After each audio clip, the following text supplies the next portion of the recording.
GoDaddy. That'll redirect you. Much appreciated. This real life example we're going to use is actually one of my sisters. She wants to build an online vintage clothing community. So if we have a look at vintage.com and then click go, we can see if that's available. Now it's a pretty popular word, so I doubt it would be, and we can see that it's not. Vintage.com was already taken. So we've got two options. First one is go to vintage.com and see if they've got contact details there, and we can try and contact them. In this case they don't. Someone's pretty much domain name squatting it.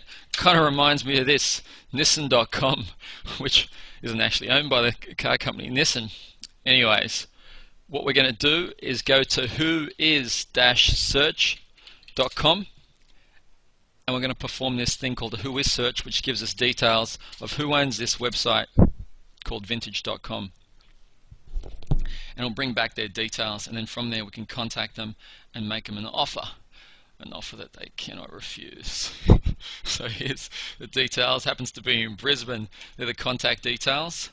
Alternatively, if we can't get vintage.com, which we probably won't be able to get, we're going to go to namestation.com. And this website is going to allow us to look at things that are close to vintage.com, close to that domain name. So what we do, I click up here, keyword lists, I type in the word vintage, and then I'm using the top 100 keywords list, and I hit search, and it's going to go through all the .coms.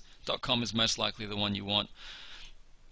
Alright, you can see here that all of these aren't available, but this one is, vintagecredit.com, yes, etc. You can go through all different keywords, different lists, like we can compare it to the actions list, and then we can see vintageblow.com is not available, which you probably wouldn't want anyways.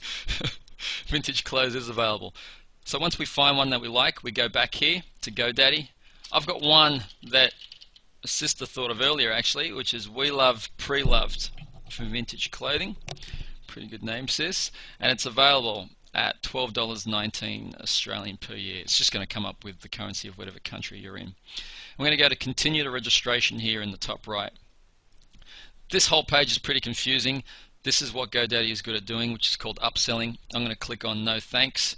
You kind of have to look throughout all the salesy stuff just to hit the next page really. And then from here we go into step one, which is the domain name registration information. And you fill it all in. So I'm going to fill this in quickly and I'll see you on the other side of it. Just remember though that all the information that you put in here actually gets put into the whois search, so people will be able to access that. Okay, so after you finish domain name registration information,